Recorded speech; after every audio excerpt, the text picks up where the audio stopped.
ಲಕ್ಕುಂಡಿಯಲ್ಲಿ ಸದ್ಯ ಉತ್ಖನನ ಕಾರ್ಯ ನಡೀತಾ ಇದೆ. ಈ ಮಧ್ಯೆ ಗದಗ ಜಿಲ್ಲೆಯ ವಿವಿಧೆಡೆ ಚಿನ್ನದ ಟಂಕಸಾಲೆಗಳಿತ್ತು ಅನ್ನೋ ಮಾಹಿತಿ. ಇದೇ ರೀತಿ ಒಂದು ಚಿನ್ನದ ಟಂಕಸಾಲೆ ಇದ್ದಂತ ಜಾಗ ಅನ್ನೋ ಕಡೆಯಲ್ಲಿ ಸುವರ್ಣ ನ್ಯೂಸ್ ರಿಯಾಲಿಟಿ ಚೆಕ್ ಮಾಡಿದೆ. ಗದಗ ಜಿಲ್ಲೆಯ ಗಜೇಂದ್ರಗಡ ತಾಲೂಕಲ್ಲಿ ಕಲ್ಯಾಣ ಚಾಲುಕ್ಯರ ಕಾಲದಲ್ಲಿ ಟಂಕಸಾಲೆ ಇತ್ತು. 11-12ನೇ ಶತಮಾನದಲ್ಲಿ ಚಿನ್ನದ ನಾಣ್ಯಗಳನ್ನು ಇಲ್ಲಿ ತಯಾರಿಸಲಾಗ್ತಾ ಇತ್ತು. ಇದೇ ಜಾಗ ಇಲ್ಲಿ ನಾವು ರಿಯಾಲಿಟಿ ಚೆಕ್ ಮಾಡಿದ್ದೀವಿ. ಕಲ್ಯಾಣಿ ಚಾಲುಕ್ಯರ ಕಾಲದಲ್ಲಿ ಲಕ್ಕುಂಡಿ ಪ್ರಮುಖ ವ್ಯಾಪಾರಿ ಸ್ಥಳ ಆಗಿತ್ತು ಅನ್ನೋ ಮಾತುಗಳು ಕೇಳಿ ಬರ್ತಾ ಇದೆ. ಅದರ ಜೊತೆಗೆ ಗಜೇಂದ್ರಗಡ ತಾಲೂಕಿನ ಸೂಡಿಯೂ ಕೂಡ ಪ್ರಮುಖವಾಗಿ ಕಲೆ ಶಿಲ್ಪಕಲೆ ಜೊತೆಗೆ ವ್ಯಾಪಾರದಲ್ಲೂ ಕೂಡ ಒಂದಿಷ್ಟು ಹೆಸರು ಮಾಡಿತ್ತು ಅನ್ನೋ ಮಾತುಗಳು ಇತಿಹಾಸ ಪುಟದಲ್ಲಿದೆ.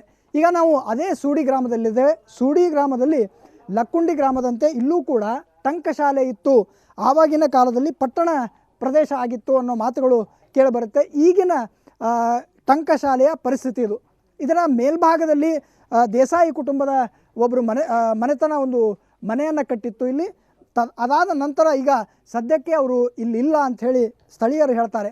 ಇದರ ಒಳಗಡೆ ಯಾವ ರೀತಿ ವ್ಯವಸ್ಥೆ ಇದೆ ಅಂದರೆ ಈ ಟಂಕಶಾಲೆ ಯಾವ ರೀತಿ ಇತ್ತು ಅನ್ನೋದನ್ನು ನಾವು ನಿಮಗೆ ತೋರಿಸ್ತಾ ಹೋಗ್ತೇವೆ. ಸದ್ಯದ ಪರಿಸ್ಥಿತಿ ತಾವೇನು ಗಮನಿಸ್ತಾ ಇದ್ದೀರಿ, ಸಂಪೂರ್ಣವಾಗಿ ಹಾಳಾಗಿದೆ. ಒಳಗಡೆ ಪ್ರವೇಶ ಮಾಡಲಿಕ್ಕೂ ಕೂಡ ಒಂದು ರೀತಿ ಕಷ್ಟದಾಯಕ ಪರಿಸ್ಥಿತಿ ಇಲ್ಲಿದೆ. ಏನು 11 ಮತ್ತು 12ನೇ ಶತಮಾನದಲ್ಲಿ ಕಲ್ಯಾಣಿ ಚಾಲುಕ್ಯರು ಇಲ್ಲೇನು ಆಳ್ವಿಕೆಯನ್ನು ನಡೆಸಿದ್ರು. ಇಲ್ಲಿ ಪ್ರಮುಖವಾಗಿ ನಾಣ್ಯಗಳನ್ನು, ಬಂಗಾರದ ನಾಣ್ಯಗಳನ್ನು ಇಲ್ಲಿ ಮುದ್ರಿಸಲಾಗಿತ್ತು ಅನ್ನೋದು ಸ್ಥಳೀಯರ ಮಾತಾಗಿದೆ. ಕಲ್ಯಾಣಿಯ ಚಾಲುಕ್ಯರ ಆಳ್ವಿಕೆ ಮಾಡಿದಂಥ ಒಂದು ದೇವಸ್ಥಾನ ಇಲ್ಲಿ ಭವ್ಯವಾದಂಥ ಸಂಸ್ಕೃತಿಯನ್ನು ಬಿಟ್ಟು ಹೋದಂಥವ್ರು ಅವರು. ಭವ್ಯವಾದಂಥ ಸಂಸ್ಕೃತಿ ಅಷ್ಟೇ ಅಲ್ಲ, ಕಲ್ಯಾಣಿಯ ಚಾಲುಕ್ಯರ ಮುಖ್ಯವಾದಂಥ ಟಂಕಸಾಲೆ ಸೂಡಿಯಲ್ಲಿತ್ತು.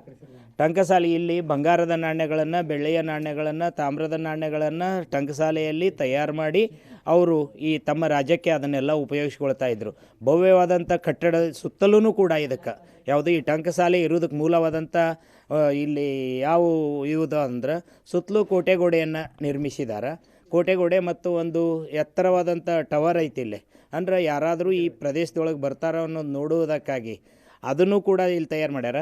ಇಲ್ಲೇ ಇದು ಸುರಂಗ ಮಾರ್ಗ ಈಗ ನೀವು ತೋರಿಸಿದ್ರಿ, ಅಲ್ಲಿ ಮೊದಲಿಗೆ ಅಲ್ಲೇನ ಸುರಂಗ ಮಾರ್ಗ ಐತಿ. ಇಲ್ಲಿಂದನೂ ಕೂಡ ಜೋಡು ಕಳಿಸೋದು ಗುಡಿಯವರೆಗೂ ಸುರಂಗ ಮಾರ್ಗ ಐತಿ ಅನ್ನುವಂಥ ಇಲ್ಲಿಯ ಸ್ಥಳೀಯರ ನಂಬಿಕೆ ಐತಿ. ಈ ಗ್ರಾಮದೊಳಗೆ ಸಾಕಷ್ಟು ದೇವಸ್ಥಾನಗಳು ಈಶ್ವರ ಅತಿ ಹೆಚ್ಚದವು. ಈಶ್ವರ ವಿಭಿನ್ನವಾದ ಈಶ್ವರಗಳು ಸಿಗ್ತವೆ. ಇಲ್ಲಿ ನೋಡಿದ್ರೆ ಇತಿಹಾಸಕಾರಗಳನ್ನು ಕೇಳಿದ್ರೆ ಒಂದೊಂದು ಈಶ್ವರಗಳು ಒಂದೊಂದು ಆಕೃತಿಗಳು ಬೇರೆ ಅದಾವೆ. ನಾವು ಬೇರೆ ಕಡೆ ಈಶ್ವರ ನೋಡೋದಕ್ಕೂ ಇಲ್ಲಿ ಈಶ್ವರ ನೋಡೋದಕ್ಕೂ ಭಾಳ ವ್ಯತ್ಯಾಸ ಐತಿ. ಅದೇ ರೀತಿ ಈ ಓಣಿಯಲ್ಲಿ ಇರ್ತಕ್ಕಂಥ ಈ ಟಂಕಶಾಲೆ, ಇದ್ರ ಜೊತೆಗೆ ಈಶ್ವರ ಗುಡಿ, ನಗರೇಶ್ವರ ಗುಡಿ ಮತ್ತು ವಿಘ್ನೇಶ್ವರ ಗುಡಿ ಇವೆಲ್ಲ ನೋಡಕತ್ತರ ಸುತ್ತಲಿ ಕೋಟೆಗೋಡೆ ಐತಿ ಇಲ್ಲಿ. ಅದರ ಮೇಲೆ ಒಂದು ವಾಸ್ಟ್.